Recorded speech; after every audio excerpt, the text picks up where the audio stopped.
The thoughts, views, and comments expressed by the hosts, guests, and callers on Beyond the Headlines are not necessarily those of management, ownership, or production unit of the Verizon Media Group.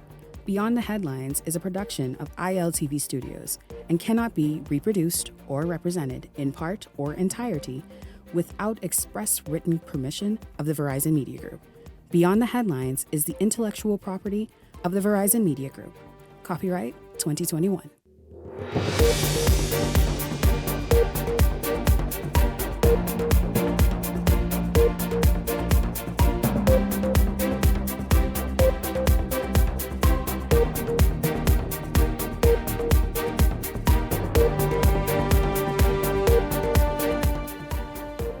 Coming up tonight are nurses putting the lives of their patients on the line. It's a legitimate question tonight, as many who are in the system working daily are still awaiting the vetting of the Royal Bahamas Police Force. We talk about that. Also tonight, you've heard it a number of times recently, the increase in the cases of STIs and STDs. Dr. Nicholas Fox is here this evening to talk about how serious this issue really is in the Bahamas. And later tonight, BASH. BASH is launching a new program called Youth Build a Skill Initiative. We talk about that as well. It's all straight ahead for you this evening. Good evening. This is Shanique Miller. Welcome to Beyond the Headlines. It's good to have you along this evening. Well, on Monday of this week, nurses from the Bahamas Nurses Union took to the pavement just outside of the Super Club's Breezes Hotel Resort to protest against the treatment they've been receiving for more than 2 years now. Many of them are waiting to be officially engaged, officially hired even, by the Ministry of Health and the Public Hospitals Authority. While they are working and they are in the system, they are working almost on a stipend. They are working, awaiting that official document. And again, it's been since 2023. On this show on Monday evening, you heard those nurses, or some of them, as well as their president, Muriel Lightbourne, speak about the issues, speak about the plaguing problems and the lingering issues. And then after that, we also heard the Minister of National Security and the Minister of Health talk about the fact that, listen, there is a process that happens, whether it's the public service or in this instance, get this, you all, the vetting of those nurses by the Royal Bahamas Police Force. Well, it's that very vetting that has brought the Nurses Union President Muriel Lightbourne back to Beyond the Headlines this evening, and we're going to get in and jump in right there. Good evening to you, Madam President. It's good to have you here. Welcome to Beyond the Headlines. Good evening to you, Ms. Miller.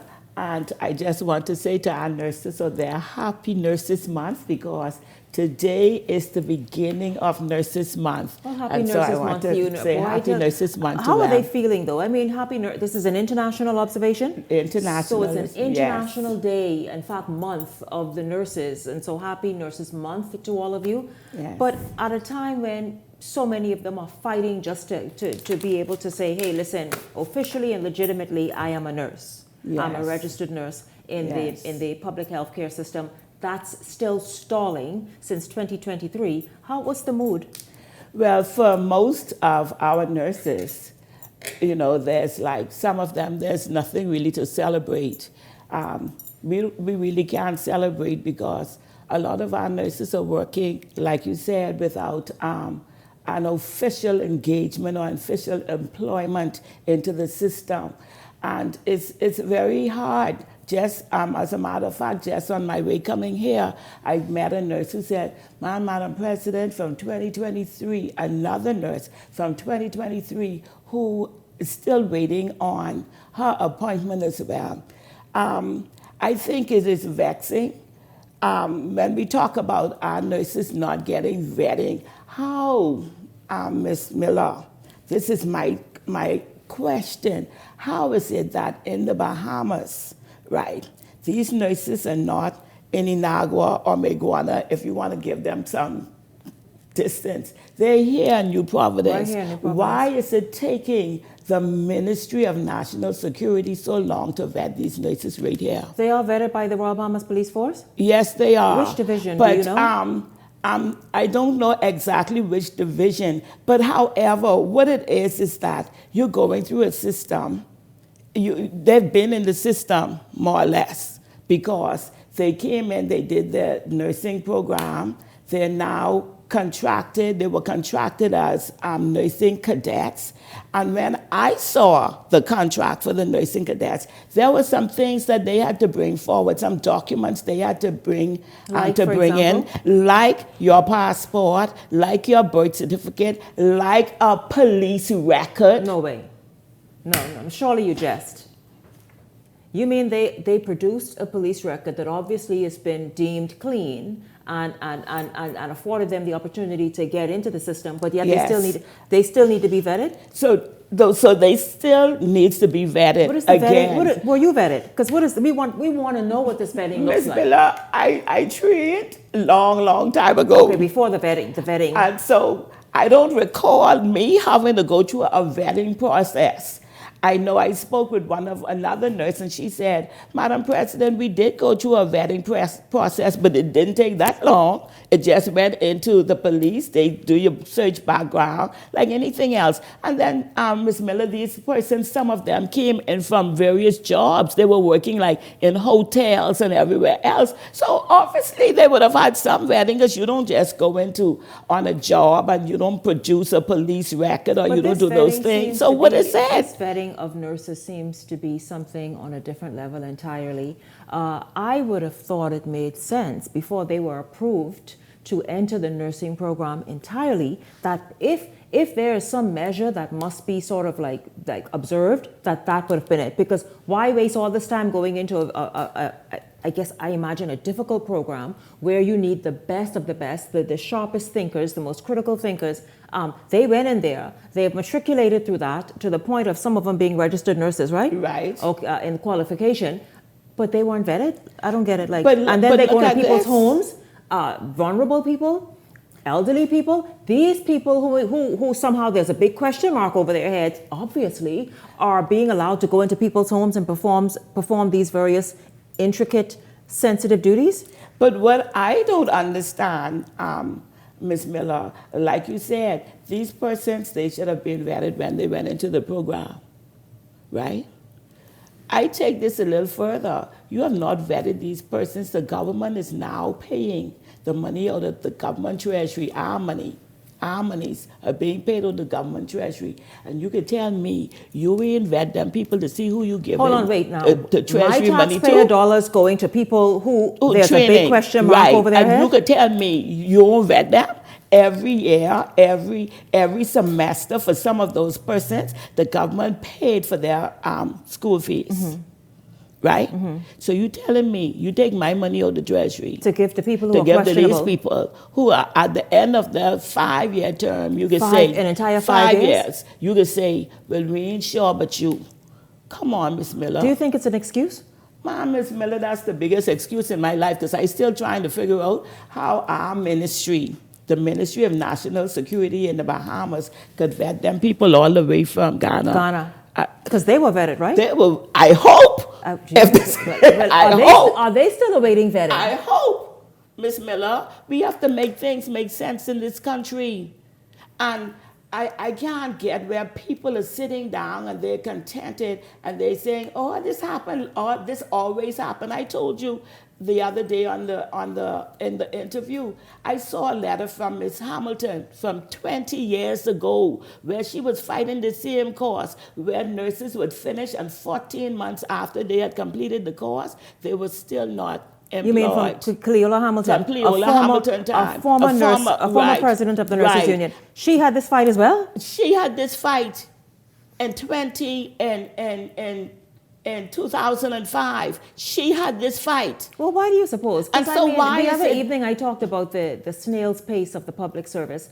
Then we heard that, oh, well, it's the police force. They have to vet. What's going on? And I'm not even, anybody capable? I'm not even throwing that on the police force. I think we have become so common, like this common practice, that nobody wants to move. People getting away with what they're doing. People are just doing it, and they say, oh, that's what was happening long time, so ain't no problem. Nobody's supposed to make a noise over it. Those nurses, they stood up. They came to me on Saturday I met with them in the office on Saturday, my office on Saturday, and they was adamant about the action they wanted to take. And as the president of the Bahamas Nurses Union, I am not going to let those nurses start off their fight, their career with a fight. Because you know how we go. Some of us, we get our little feelings, we get into our little feelings, oh, you do this and you do that and this thing and the next thing, and when you look, they things push aside and then you can never get nothing done in this country. So they are out there, remember now, they are out there, they made that decision, and so after they would have left Breezes, they would have returned to the Ministry of Health. They would have signed in the Ministry of Health. Listen to this. How is Human Resources going to ask my nurses who don't have an employment, who are not employed, documentation, how are you going to pay us back for these days? What do you mean, how are you going to pay? Which days? You mean the few hours they were out at Breezes? And the time the time they went into the Ministry of Health building, they sat there, they signed in there. So they want to know, how are you going to pay us back, right? Surely this is spiteful. What do you mean? Listen to me, listen to me. Go ahead. So I asked the lady, I asked her just today, I said, on whose authority did you ask how they're going to pay you back? Because remember now, these people aren't employed. Technically, they're not employed. So then because I want to know if you're asking them on whose authority how you're going to pay them back. I want to know why these nurses who have already done, they're doing home visits and all these things, they're now saying that these people can't get their home visits and all these payment until they get their letter of employment, their letter of appointment. So how you can come and take time back from them, but you can't pay them? Hold on, they don't get paid for the home visits and all that? Because they are not employed. They don't have an appointment letter, Miss. We just came out of, Madam President, we just came out of April. And April Fool's is one day. In fact, I understand it's even just before midday. You can't later in the evening say April Fool's. You look like you trying to say it's May 1st. You look like you're trying to say April Fool. It's gone. It's gone now. Don't joke April around Fool is with this quagmire that they seem to have you and your members going around like in circles. Yes, and it's going in circles. Everybody just talking, everybody passing. Because it don't make no sense. This one saying it over there. This one saying it over here. This one saying it ain't us. It's so you're saying get it together. The end of month pay, which was a couple of days ago in April, that's under question for them until they decide how they're going to pay the time back for being out there protesting? But I don't know how, because I asked the human resource officer, I said, so on whose authority are you asking Did them she answer? this? No. They just make up stuff as they go into public service. Huh? And listen to this. Because of all of this now, I am being told that, what we're going to do is we're going to just let them stay home until they get their things done. Whose authority? You mean in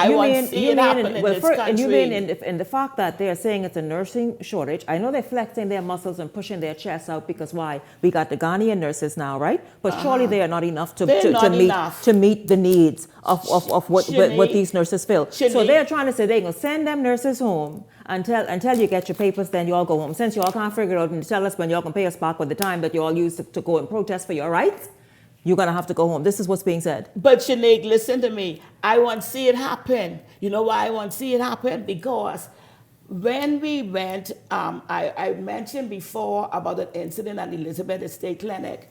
I understand. The same incident you spoke about happened also at Flamingo Gardens Clinic, where the police had no car to come from the police station right across the way to there. You could even walk, you could trot there. Okay. But they had no vehicle. There was a near riot situation at Flamingo Gardens Clinic. And they had to kind of try resolve that themselves because the police said, man, what y'all want us to do? We ain't have no car.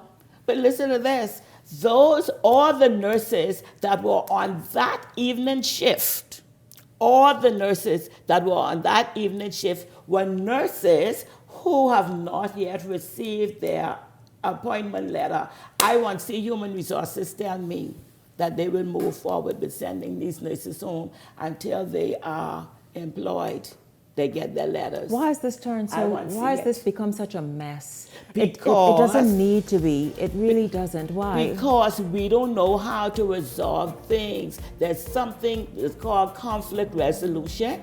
And I ain't at war with you. All I'm saying to you is make things better. Do things right, Miss Miller. That's all I'm saying. If you give a nurse, after she would have completed her course, if you give her a contract as a graduate intern or nursing intern for 18 months. That process, they give them that process. So by the end of that 18 months, you can't get their appointment letter together, Ms. Miller. Or we get so complacent and say, oh, they're running the clinics and they're doing what they have to do. So they forget about you until you make noise. These nurses were supposed to stay quiet. They ain't supposed to say nothing. Until when? Until like whenever. How many people have been working in the public service for decades and still working there and still working waiting? there and still waiting. What you need, I'll tell you what costume you need next. First of all, come on the show with this new costume that you will need to wear to prove your point, and then go back on the pavement in costume, because this is unfair. Those nurses, they were here the other evening, and they said that they cannot go to the bank, they cannot move forward with their lives, and so it's just a whole lot going on with them being stagnant because of this matter that continues to drag on. Because they can't get an employment letter because they're not employed. I agree. Madam President, President of the Bahamas Nurses Union, Muriel Lightbourne, thank you for stopping by this evening. An update on what's going on, the fact that they're no further along than they were before they protested on Monday, and she's just had enough. The nurses have had enough. It's enough, though. It's truly, everybody in life want to move forward. Why can't they? Yes. Truly. Thank you, Madam President. Thank you. This is Beyond the Headlines. We're back after this.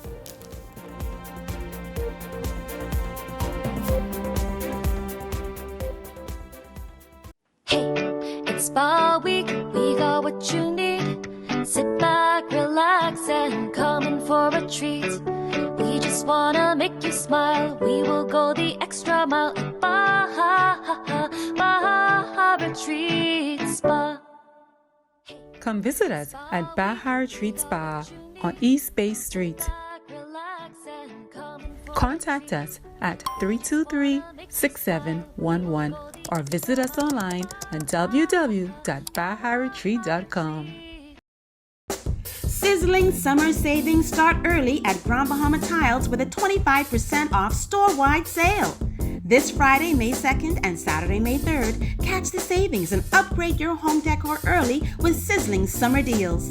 And don't miss our 35%, 40%, and 60% off summer clearance corner. It's a hot, sizzling summer store-wide sale at Grand Bahama Tiles. Call them at 352-7920. Some restrictions apply. Security Depot makes shopping in the Bahamas easy. Shop the latest appliances, electronics, furniture, gadgets, toys, and so much more on our website, securitydepot242.com. See an item you like? Simply click on it, move to cart, and check out with the option of in-store pickup or home delivery. Endless possibilities are at securitydepot242.com. Welcome to Blissful Escapes, where luxury meets affordability. Whether you're seeking relief from aches and pains or simply looking to indulge in some well-deserved pampering, relax and detox in our infrared sauna.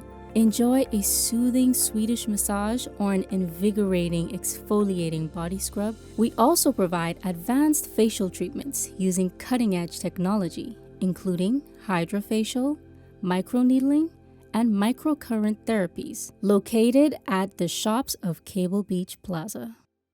Celebrate the incredible women in your life this Mother's Day, and don't forget the special offer from Connet Bahamas. From April 16th to May 16th, enjoy a fantastic 35% off store-wide. That's right, everything you need to show your love and appreciation is on sale. Whether it's a heartfelt gift for mom, a treat for yourself, or something special for that amazing woman in your life, we've got you covered. Don't miss out on this limited time offer. Visit any one of our stores today. Make this Mother's Day unforgettable with Connet Bahamas. Keep the Vibe Alive Music Group presents The Legends of Raiken Spray. Get ready for the biggest names in Bahamian music live on stage. KB, Funky D, Chino D, D-Mac, Sweet Emily, Simeon Alton, Veronica Bishop, and more, like the Singing Bishop. Mark your calendars for Saturday, May 10th at the Farm, Marshall Road. Gates open at 6 p.m. General admission 80, VIP 120. Tickets available at Missouri, Bookie Brand at the Beauty Shack, both locations. Skyboxes and Sky Pod. Call ESC Distributors at 394-0819. Or email keepthevibealive242@gmail.com. Saturday, May 10th. Come by Bo and play and experience the legends of Rake and Scrape. Brought to you by Keep the Vibe Alive Music Group, ESC Distributors, Missouri, The Plug, The Beauty Shack, Bahamas Inn, Bookie Brand, and Caribbean Wines and Spirits. If you enjoy watching Beyond the Headlines, take advantage of our exclusive offers with 4 15-minute interview segments at $1,200 and 20 30-second TV ads at $2,000. Contact 557-0258 or 557-0259 for more information. Go beyond with Beyond the Headlines. This segment of Beyond the Headlines is brought to you by the Legends of Rake and Scrape, May 10th at The Farm, Marshall Road.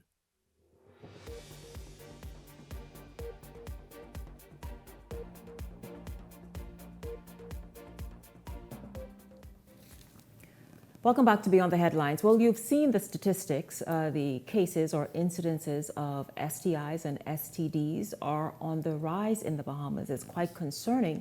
In fact, just last month, the Ministry of Health, and the month before, the Ministry of Health and the Infectious Diseases Unit spoke out about it a number of times in the media to put persons on guard. That, I guess, moving forward, our sexual behavior must be guarded, and we must be more sensible about it. But what are the numbers? How does this look? How serious is the issue of the increase? Because, you know, there was a time not too long ago, it kind of was quiet because everything seemed to be in control. Well, apparently everybody's just letting loose, and like Bishop Roll say, loose like a goose. And so we're going to talk about this with Dr. Nicholas Fox. Dr. Fox is CEO of the Medi Center. He also specializes in areas of sexually transmitted diseases and infections and a number of other areas. But for this discussion, he joins me this evening. Hello to you and welcome to Beyond the Headlines. Well, hello to you, Shanique, and welcome. And thank you for having me on the show. And hello, Bahamas. It's good to have you here. I know this is something that you pay close attention to, just based on the nature of your work. Yes. Let's just talk about that. I mean, we have seen the Ministry of Health, we have seen the infectious diseases people in the Ministry of Health talk about it, hammer the message home, appear on the media more than once to drive home a message. But how serious is this increase that we're looking at? It's pretty serious. Last year, Dr. Darville and the Ministry of Health made an announcement that the HIV cases were on the rise. And then this year they came back and made an announcement that chlamydia and other sexually transmitted diseases are on the rise significantly. Just to let people know, I have a diploma in HIV and STD treatment and prevention from the University of London School of Tropical Medicine. And I've been practicing HIV since 1983, so forever. Mm-hmm. Let's talk about HIV first. HIV, or AIDS as people call it, is, first of all, it's not a death sentence anymore. It's considered a chronic disease now because there's medications available that can make you viral free, and you can transmit the virus, and you go on to live a normal, healthy life if you take the medication. But HIV can go undetected for up to 10 years. So people can be walking around infecting other people and not even be aware. But what are the warning signs? Fever, fatigue, headache, swollen nose, sore throat, joint pains, etc. Just like a bad flu. But that lingers. Yeah, that lingers. And then it eventually goes away. What is the difference between HIV and AIDS? Well, HIV, which is caused by the human immunodeficiency virus, this, when you test positive, that means that you've been exposed to the virus, so you're HIV positive. Now, if you don't do anything and the virus progresses, it starts to destroy your white blood cells, a particular type, the CD4 cells. And these are responsible for keeping infections at bay, particular infections like chickenpox, which when it comes back, if you're HIV, it will come back as shingles. So you have these infections in you, but your immune system, because it's healthy, it keeps it down. But once you have HIV or full-blown AIDS, then that is gone. So these infections, they're called opportunistic infections. HIV in the Bahamas, we have, first of all, we have the second highest incidence of HIV in the Caribbean. The Bahamas? Yeah, we dropped and then we came back. Came back up. Second only to St. Kitts. But when you look at the population of St. Kitts, which is only, 40,000, and we have, 400 plus thousand here, I would say we're about the same. We have, as of 2017, I could not get the 2024, 25 statistics. 6,000 patients were positive, representing 1.3% of the population. And that means that 1 in 74 persons living in the Bahamas is HIV positive, and 55. 1 in 4? 1 in 74. 1 in 74. Yeah. Okay. And 55% of people living with HIV are female, and are male, and 74% are female between the age of 15 to 49. So this is between the ages of what? 15 and 49. Dr. Fox, that is frightening, because it appears as though sexually we have come of age again. We have matured and decide this is my life. Don't tell me what to do. I'm a woman or a man. Yes. My thing, because we see it just based on the infections. Let's just talk about how many infections are you seeing on a monthly basis or a quarterly basis? New infections. New infections since the pandemic, we've seen a drastic increase. I don't know if it's because people didn't have access to testing, but we do between 1 and 2 positive tests a week. I'm just a small clinic. Yeah. No, just your network. Yeah. A week. Yeah. What do you suppose is, like, are we not paying attention? Has safe sex gone out the window for us? Have we been so induced by the internet and whatever else it is that we've decided we live in our lives and we're just going to do what we do? Well, I'll say this, and most people won't like when I say this. We live in a homophobic society. 75% of Bahamians still think HIV is a homosexual disease, okay?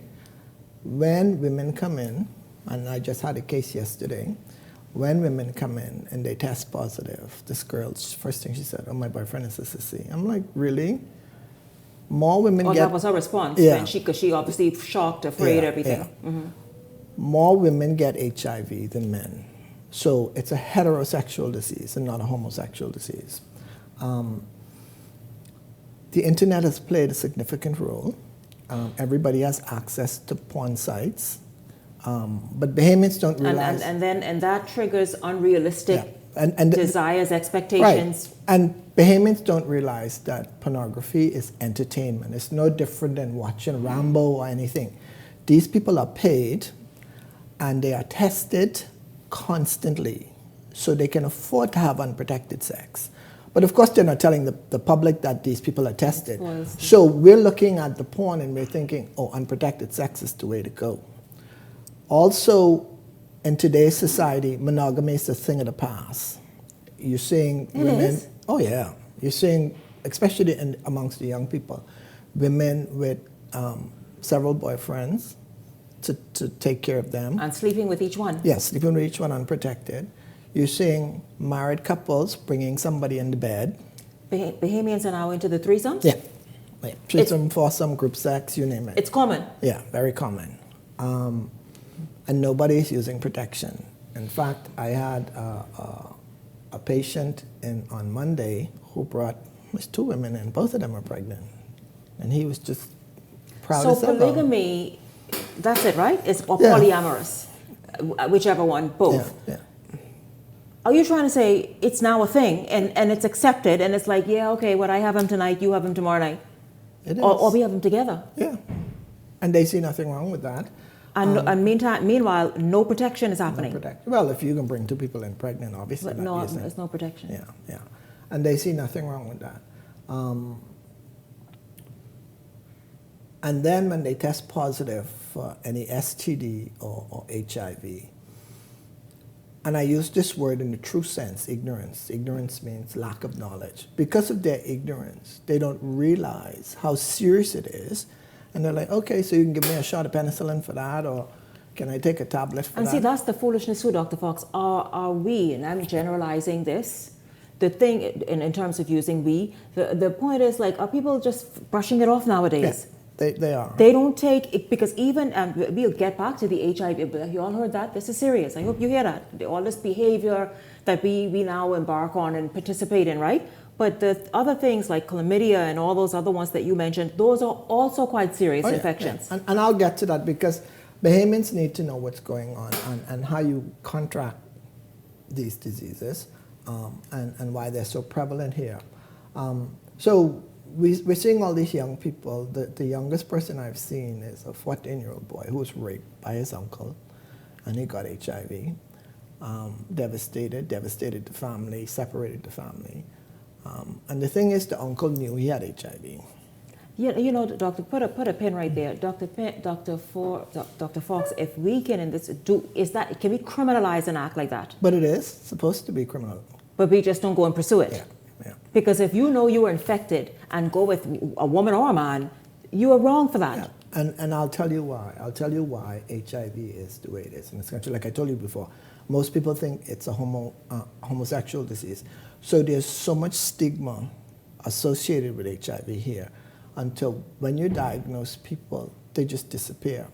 They don't want anybody to know. A lot of them never come back for their follow-up to do their viral testing to see how extensive it is, to be placed on medication, to do other tests to see if they have any opportunistic infection. So a lot of them just disappear because of the shame, because of the stigma associated. I know one patient I diagnosed last month told his mom, and she kicked him out of the house. She says, oh, you can give me AIDS and blah, blah, blah. So this is the thought process in 2025 that's still going on. And why is that? Why is that? Because there are not enough programs to reduce the stigma. There are not enough programs. You know, with us being a Christian nation, everything is swept under the carpet in the name of Christianity. But that needs to change. Reality is reality. We have a crisis here with the sexually transmitted diseases.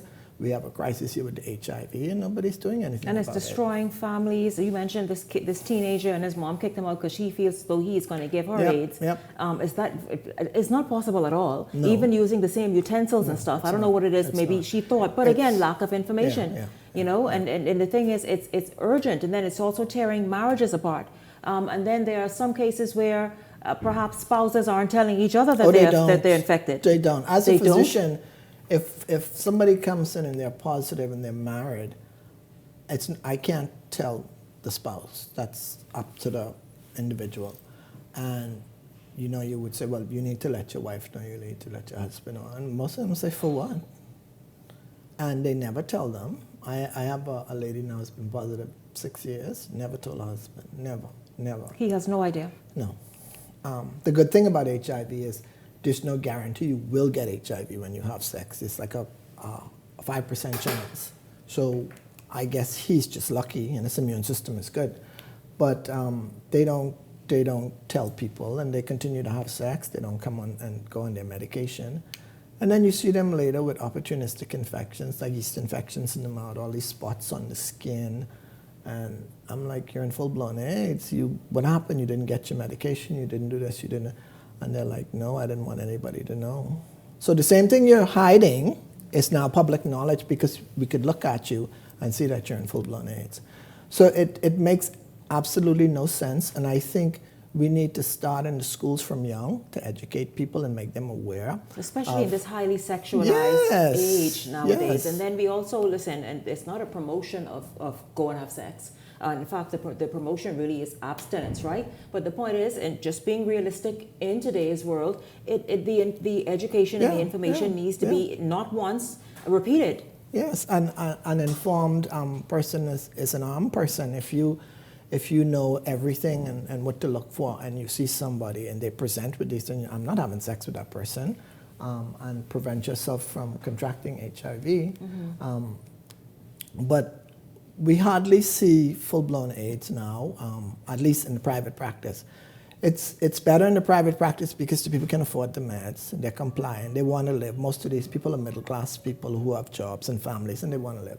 So they take their meds, they do their test on time, so you could see if they're developing resistance to the medication, and you can change it. But the people in the lower socioeconomic section of this country who can't afford the meds, even though the meds is free, they still have to get there to get them, they have this, that, and next. a lot of them don't take the meds. They start and then they stop and then they go into full-blown AIDS and you see them and you have to treat them. And it's sad because some of these are parents and they're going to die and leave the children, you know, for other people to take care of. But we need to reduce the stigma that's associated with HIV and AIDS and any STD.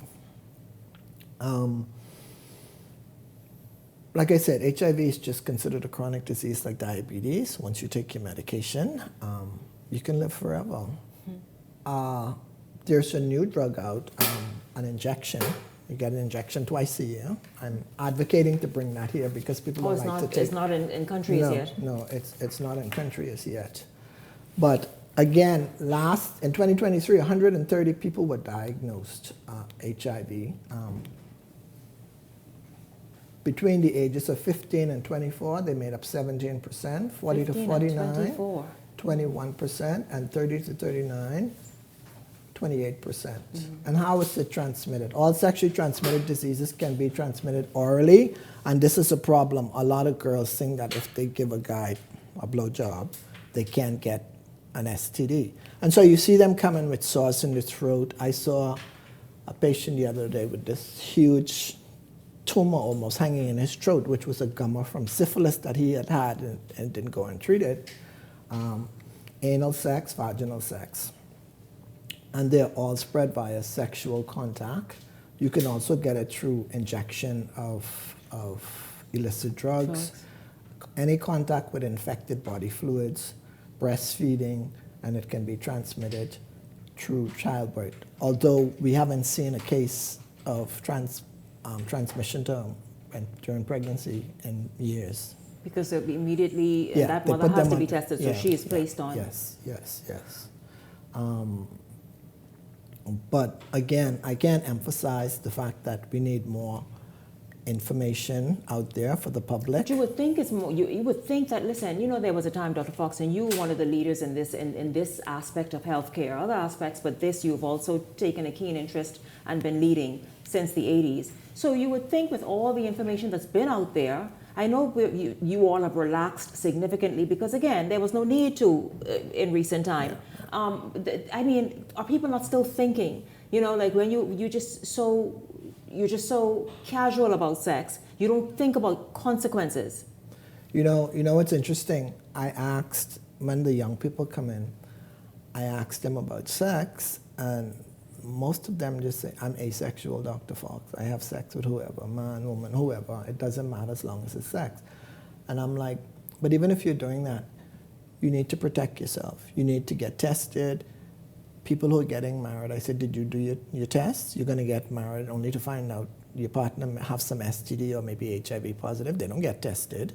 I always ask them, please get tested. Some of them do, some of them don't. So this fear and this stigma of HIV is really putting us back into the 1980s. And then the callousness and the lack of interest, I would say, in the public system to continuously promote safe sex or abstinence and do anti-discrimination campaigns about HIV and STDs. They need to it needs to be ramped up, more visible and trending again. When we go to STDs, the most common STD that we're seeing, the STD that they commented on, the government commented on was chlamydia, which is the most common STD worldwide. But here the most common STD is HPV. Now, what's significant about that? Nobody needs to get HPV because we have a vaccine for that. Okay, in the States, between the age of, 9 to 12, everybody is vaccinated. Why can't that happen here? So the vaccine is here. It is? It is, it's we been don't here. offer that HPV vaccine? Not mandatory, no. And as HPV can cause cervical cancer, which shouldn't exist either, and most of the cases of cervical cancer that we see here at end stage, and you can't do anything for them.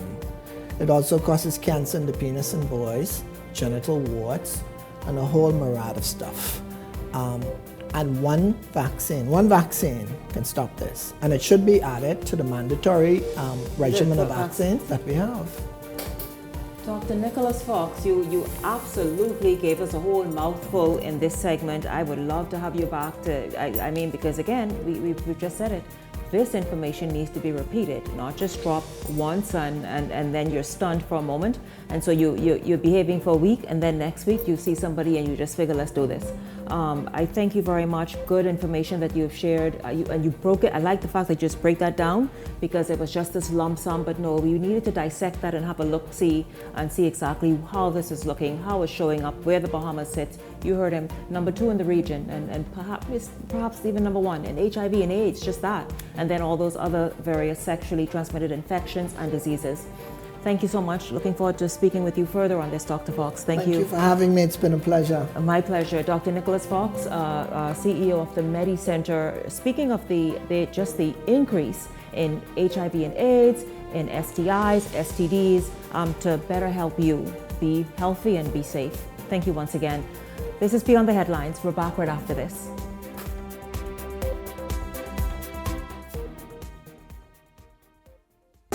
Sizzling summer savings start early at Grand Bahama Tiles with a 25% off store-wide sale. This Friday, May 2nd and Saturday, May 3rd, catch the savings and upgrade your home decor early with sizzling summer deals. And don't miss our 35%, 40%, and 60% off summer clearance corner. It's a hot, sizzling summer store-wide sale at Grand Bahama Tiles. Call them at 352-7920. Some restrictions apply. At the Water and Sewage Corporation, safety and convenience are our top priorities. However, our meter readers face challenges that can make their job difficult. Locked gates to guard dogs sometimes leads to missed readings and estimated bills, which can be frustrating for you and us. That's why we're upgrading to digital meters. They bring safety, accuracy, and convenience to homes across the Bahamas. We can streamline data collection, reduce on-site visits, and provide more accurate bills with no more estimates. Digital meters also help detect leaks early, saving you from costly bills and reducing water waste. Soon, a user-friendly app will let you track your water usage, manage bills, and stay informed, all at your fingertips. Over the next year, we're rolling out digital meters nationwide, transforming how we serve you with a safer and cost-efficient water supply. To learn about our digital meters, visit our website or call us today. And don't forget to update your information at any of our locations.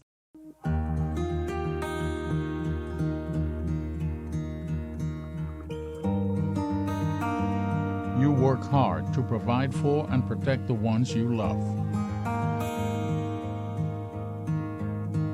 However, life can present unexpected challenges.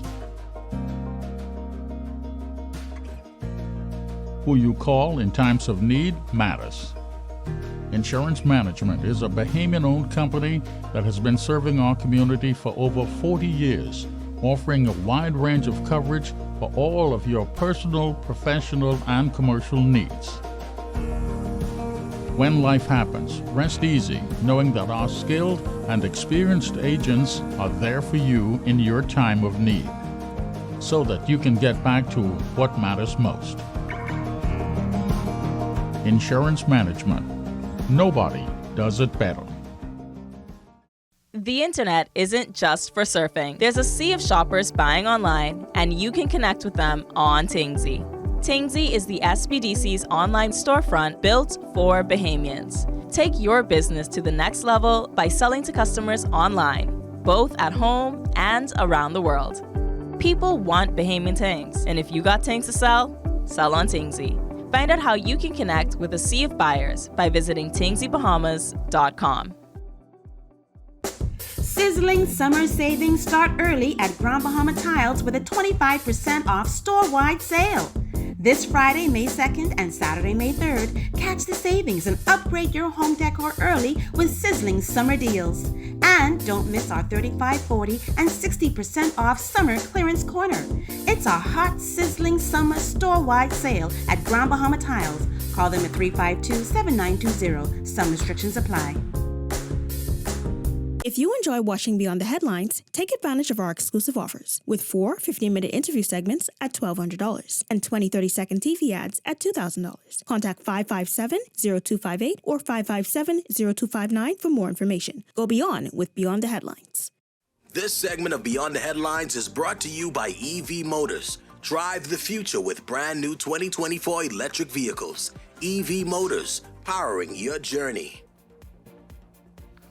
Welcome back to Beyond the Headlines. Just before we get into this segment, I just want to say that this is sort of this sexually transmitted diseases and infections kit that Dr. Fox hands out to each patient from the MediCenter clinic. And so, yeah, this is kind of what you have. I'll pass this on to someone, and it has a lot of useful information in it.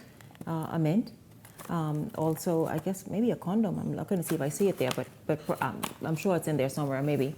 But so thanks again for some useful information. Well, we're going to shift gears and talk about nation building and talk about BASH. You all know BASH, the Bahamas Association for Social Health. It's been around for 34 years, quite a number of years, right? BASH, though, is in the process, as everyone is sort of retooling and reintroducing itself and developing a new vision to just sort of expand what the program has been all about for the last 34 years. Welcome to Beyond the Headlines, Terry Miller, who heads BASH and has been for all those years? 34 years. For 34 years. It's good to have you here on Beyond the Headlines. Welcome. You are introducing and still fine-tuning, but introducing this program called the BASH Youth Build a Skill Initiative. Yes. Please tell us, what is that about? What is the goal there? Well, first let me say good afternoon, good evening, Bahamas. And a little plug on BASH itself. BASH is a male substance abuse residential treatment program that has been in existence for 34 years. We have treated a couple thousand and have over 300-400 persons that have come through the program that are You've done a great job all these years, yeah. and recovering in the communities. We've touched the lives of a number of parents, families. We've brought families together. And that's the beauty of the work. The work is, when you see a substance user come into the program and the family bring them in and they say, keep him for a year. We don't even want to hear from him. We don't want to see him. They're so fed up. And 3 months later, you have to tell them, now listen. This guy's ready. No, you have to tell them, you can't keep coming around here all the time. Oh. You have to call in before you come, because the family has been bonded again, and they want to see their family member. They forgot what they said 3 months ago. Right. Okay. So even in 3 months' time, that person has already been seeing an improvement. And therefore, as you said, the family is now coming together again, but you truly have them for a year. Yeah. And they must be in that sort of isolated environment that is BASH. Well, we're not isolated. What I've tried to create is something as close to normal as possible. So we have gates, but the gates is to keep people from coming in. That's what I mean. Isolated in terms of everything must remain there and no outsiders. Right. It's an umbrella. Okay. We have an umbrella. And so you come into the umbrella, you're treated. We are a fully scheduled program. An average day looks like 5 o'clock, wake up, 5:30, get ready for morning devotion, breakfast. After breakfast, community meeting. Community meeting is where everyone can air and voice how they feel. So the first thing we say in community meeting is, any concerns, any issues. So that's the time the floor is open to all our clients. We have a client bill of rights, so you know what your rights are. So it's client-oriented. Every client in BASH can see a counselor once a week. Virtually every evening we have a program, and 12 o'clock every day we have a group session. So it's really structured and organized. So and sort of every minute is accounted for. There's something during the day. So at community meeting, everyone is assigned their work details for the day. So you come into BASH, if you didn't have work ethic, you'll learn something. You will develop one there. Yes. But you also have, I guess, a part of this also would sort of put these men back on the straight and narrow and even give them maybe something new to be excited about in life. Is you do a farming there as well? Yes, you have BASH has its sort of its own farm where the men who are enrolled have to go and also be a part of that. Yes. Well, to talk about that. From the very beginning, when we started in North Eleuthera, the day we started farming. We hit the ground running, cutting down, clearing up spaces.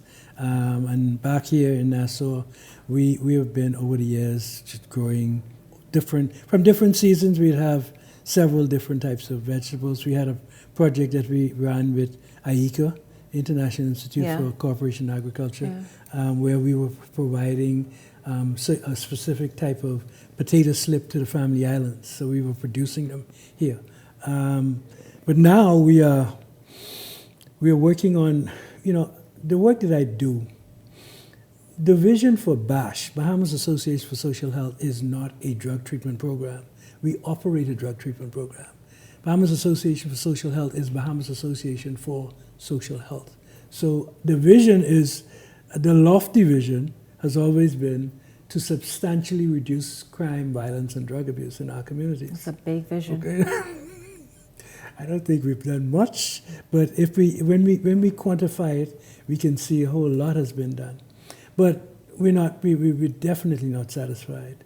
And so over the last 4.5 years, I've been working on this, visioning this process, and it started off thinking about how could we prevent drug abuse, and that it's a difficult thing, because to have a drug abuse prevention course in isolation, it's not much that you do. Going to schools, I've done that. Going to churches, speaking to different groups, I've done that, but that's a one-off. How effective is that? I don't think it's very effective. So that was the genesis of the BASH Youth Builder Skill Program. I started thinking about substance abuse prevention, and then I realized that there's so many other social issues they have to deal with: conflict resolution, anger management, grief therapy, huge one, trauma therapy. And so we put all of them in the mix. And then what is the value to them? And a lot of these kids that we are targeting, which are high school dropouts between the ages of 14 and 25. And this is what this new program, Youth Build a Skill Initiative, it's targeted specifically towards them. Yeah. Well, they are the first line. They'll get first preference. It doesn't exclude, but they are target groups because they are the most at risk for crime, violence, and drug abuse in the country. If you don't have a job, you don't have a skill, and you don't have education, what you gonna do?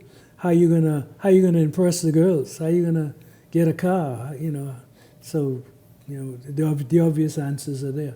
So we started thinking about the different type of skills, and as you can see, the program is heavy on farming, even though we're looking at carpentry, masonry, and basic plumbing, electrical. But those are good, because when whether the 15 to 25-year-old is enrolled, or even the persons enrolled in the BASH drug treatment program, because farming is, we see now how vulnerable not just the Bahamas is, but the region is. And so food security has become a buzzword. It's an issue. And imagine you, through your program and your initiative there, and this youth initiative, of teaching these young men how, I guess, wonderful it is to see something that their hands have helped bring about, that they've been able to plant, and then see the harvest. That is just rewarding in itself. And you perhaps can create new farmers and new interest, again, to expand agriculture. That's the idea. And therapeutic. Yeah, very therapeutic, yes.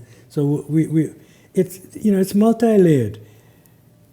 The farm will provide funding for the program, which will help to sustain BASH and itself, because every element of the BASH Youth Builder Skill, every training element is married to an income generating element.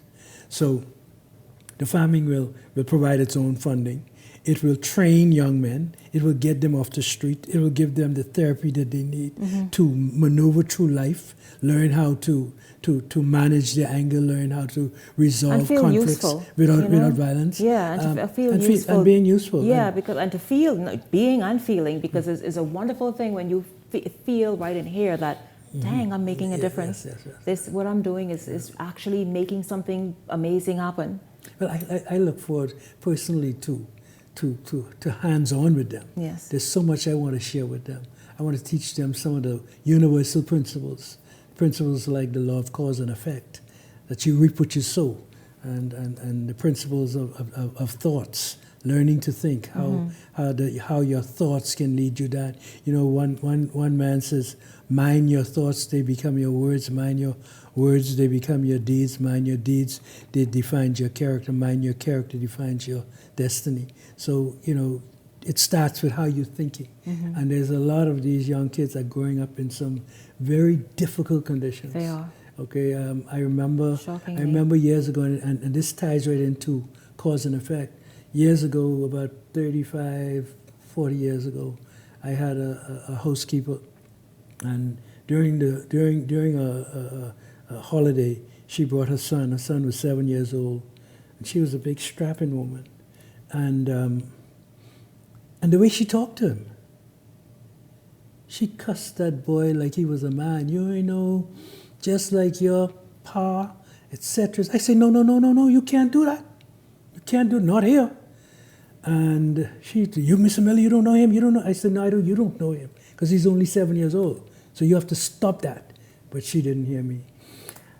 And Shanique, it's amazing how some things happen. Wow. 10 years later, 11 years later, I was driving through Hay Street, and she lived through Labor Street off Hay Street. I was driving through Hay Street towards East Street, and I saw this woman coming out of Labor Street in her slip, barefoot, running and screaming. And then I saw this young man with a piece of 2x4 in his hand running behind her. And it dawned on me that that was the boy and his mother. That was definitely her. But he was 11 years later, and he could take no more. And she reaped what she sowed. OMG, what a story. She reaped what she sowed. Okay? Wow. And so we have to be careful very of your careful. words. No, and Bahamians have a very ugly habit of just speaking down to their kids or whomever is around them, speaking down to them and not realizing your words matter. Yeah. Your words can give life, you know, and help create life. It's really, really important. Do you have a relationship with agriculture, the Ministry of Agriculture, with your farming? Because, I mean, to see the work it's doing, it's not just farming. It's also helping mold lives and steer people in the direction that's needed in this nation.